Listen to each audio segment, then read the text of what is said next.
بسم اللہ الرحمن الرحیم۔ السلام علیکم ورحمۃ اللہ۔ پاکستان اور سعودی عرب کے درمیان جو اس وقت بہت بڑا معاہدہ ہوا ہے، اس معاہدے کے لیے سب سے پہلے تو شہباز شریف کو اور جنرل عاصم کو وہاں پر بلایا گیا اور محمد بن سلمان کے ساتھ ایک ملاقات ہوئی۔ محمد بن سلمان کے ساتھ جو ملاقات ہوئی ہے اس کے اندر یہ تمام کے تمام اس وقت معاہدے، تمام کے تمام اس وقت ڈیل،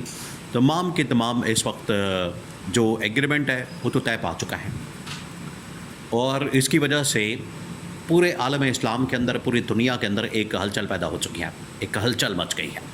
اور کسی کو سمجھ نہیں آ رہی کہ عمران خان اور پاکستان کس طریقے سے یہ اب لیڈنگ رول لینے جا رہے ہیں۔ کسی کو اندازہ نہیں ہو رہا، ابھی کوئی اس کو ریڈ نہیں کر پا رہا بٹوین دا لائنز، ابھی کوئی اس کو سمجھ نہیں پا رہا کہ اس میں عمران خان کا بھی ذکر کیا گیا ہے، عمران خان کے متعلق بھی بات کی گئی ہے، اور وہاں جتنے بھی لوگ موجود تھے، جتنے بھی سعودی رائل پیلس کے اندر وہاں پر شاہی خاندان کے لوگ موجود تھے، وہاں پر جتنے بھی کراؤن پرنس محمد بن سلمان کے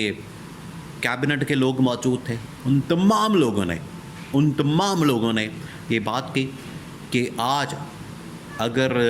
پاکستان کے ساتھ ہم معاہدہ کرنے جا رہے ہیں، اس کی ایک بڑی وجہ یہ ہے کہ جنرل عاصم منیر نے جو انڈیا کے خلاف جنگ تھی وہ جیتی تھی، اور دوسری جو اس کی بڑی وجہ ہے کہ عالم اسلام کا، مسلمانوں کا، اسلام کا جس طریقے سے مقدمہ عمران خان نے لڑا تھا، آج تک کوئی نہیں لڑ سکا، آج تک اس مقدمے کو صحیح طریقے سے نہیں لڑ سکا، نہ پریزنٹ کر سکا، نہ عالمی سطح کے پر اس کی بات کر سکا۔ یہ انہوں نے بتا دیا، اور یہ آج دنیا کے سامنے ایک بہت بڑی حقیقت بن کر سامنے آئی ہے، اور اس نے بتا دیا ہے کہ اب تمام کی تمام چیزیں بڑی تیزی کے ساتھ تبدیل ہونے جا رہی ہیں۔ اب ہوا کیا؟ اب آپ نے اس کو سمجھنا ہے، ذرا غور کرنا ہے، پھر آپ کو سمجھ آئے گی، اندازہ ہوگا کہ کس طریقے سے یہ جو معاہدہ ہوا ہے پاکستان اور سعودی عرب کے درمیان، اس کا ڈائریکٹ لنک عمران خان کے اس آئیڈیا اور کانسیپٹ کے ساتھ بنتا ہے جس کے لیے محمد بن سلمان کوشش کر رہے تھے، چائنا نے کوشش کی، ایران نے کوشش کی، ترکی کے صدر طیب اردگان نے کوشش کی، اور یہ عمران خان نے آئیڈیا دیا تھا۔ عمران خان نے دیکھیں ایران اور سعودی عرب کے درمیان دوستی کروانے کی بات کی، افغانستان کے اندر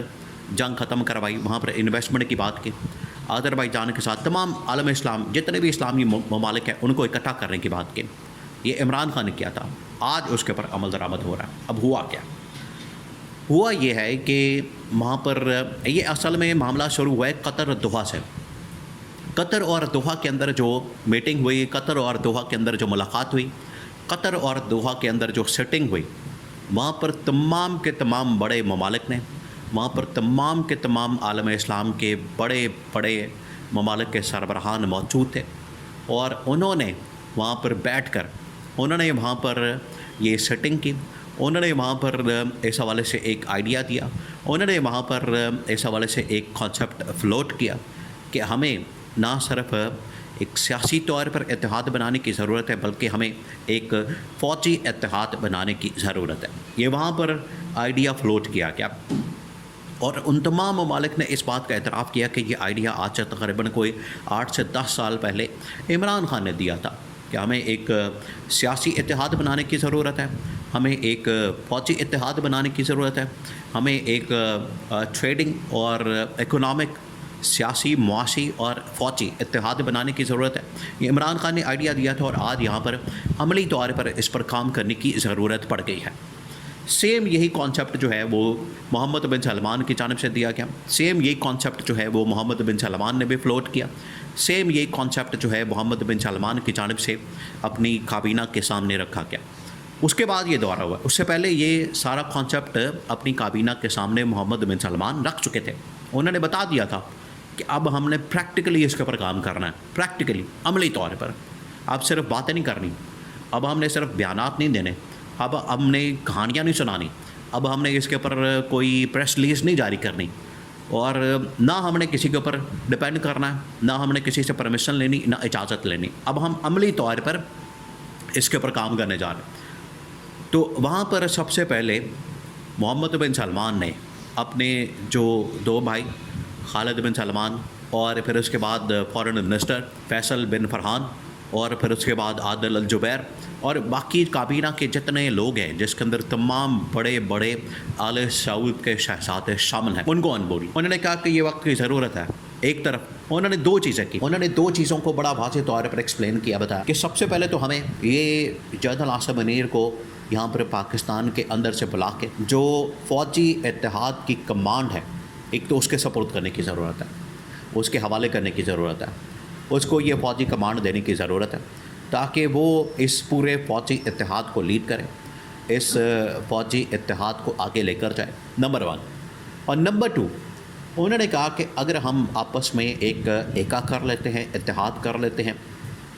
اور آپس میں ہم ایک الائنس بنا لیتے ہیں تمام ممالک کا. اول ہمیں سعودی عرب نے کہا کہ اب سب سے پہلے ہمیں اپنے مفادات کو سامنے رکھنا ہے. اب ہم نے کسی ملک کا نہیں سوچنا. قطر کے اوپر حملہ ہو گیا تو کیا ہوا؟ کوئی اس کو بچانے کے لیے آیا؟ کسی نے نہیں بچایا. حالانکہ امریکہ کے ساتھ اس کے بڑے اچھے تعلقات ہیں، امریکہ کا فوجی اڈا وہاں پر موجود ہے، لیکن قطر کو کسی نے بچایا نہیں بچایا. اس وجہ سے سعودی عرب کے جتنے وہاں پر کیبنٹ کے شہزادے موجود تھے، انہوں نے کہا کہ اب ہم نے سب سے پہلے اپنے سرزمین کی، اپنے یہاں پر مقدس مقامات کی حفاظت کرنی ہے، کیونکہ سعودی عرب ہمارے بالکل قریب ہے. یہاں پر اسرائیل بالکل قریب ہے، اسرائیل تقریباً کوئی 300-400 کلومیٹر کی دوری پر ہے، تو سب سے زیادہ خطرہ تو ہمیں ہے. اس وجہ سے انہوں نے کہا کہ سب سے پہلے ہم نے یہ جو اپنی سعودی عرب کی سرزمین ہے اس کو پروٹیکٹ کرنا ہے، اس کو محفوظ کرنا ہے، اس کی حفاظت کرنی ہے. سب سے پہلے ہم اس کی حفاظت کریں، اس کو پروٹیکٹ کریں، اور اس کے بعد ہم سیکنڈ سٹیپ میں جائیں گے عالمی سطح کے پر اسرائیل کے خلاف، امریکہ کے خلاف، اور یہ جتنی بھی یہودی صلیبی صہیونی اور ہندوتوا طاقتیں ہیں، ان کو کس طریقے سے بے نقاب کرنا ہے، ان کے خلاف کیمپین چلانی ہے، اور ان کے خلاف ایک بیانیہ بنانا ہے تاکہ پوری دنیا کو ان کا جو اصل چہرہ ہے دکھایا جا سکے. جتنی دیر تک ہم ان کا اصل چہرہ پوری دنیا کو نہیں دکھائیں گے، جتنی دیر تک اصل چہرہ دنیا کے سامنے نہیں رکھیں گے، دنیا کو آگاہ نہیں کریں گے، اتنی دیر تک یہ اسی طرح کی حرکتیں کر کے تمام ممالک کے اوپر حملہ کرتے رہیں گے. تو یہ وقت کی ضرورت، یہ بڑا ضروری ہے. یہ وہاں پر جو کیبنٹ محمد بن سلمان کی کیبنٹ کے اندر آل سعود کے جتنے شہزادے شامل ہیں، وہاں پر پھر محمد بن سلمان نے حکم دیا، آرڈر دیا کہ پہلے جا کے آپ یہ تمام کی تمام چیزیں عمران خان کے ساتھ شیئر کریں، عمران خان کو رہائی کا پروانہ دیں، اڈیالہ جائیں، جنرل رحیل شریف کو یا تو بھیجا جائے یا پھر یہاں سے 1-2 لوگ جائیں. اسی وجہ سے جو سفارتکار ہے، سعودی سفارتکار اس وقت پاکستان میں اسلام آباد میں ایکٹیو ہو چکا ہے. اس کے پیچھے ریزن یہ ہے، یہ وجہ ہے. تو آنے والے دنوں میں اگلے 24 سے 48 گھنٹے میں بہت بڑی ملاقات اڈیالہ جیل میں ہوگی اور فوراً رہائی ہوگی.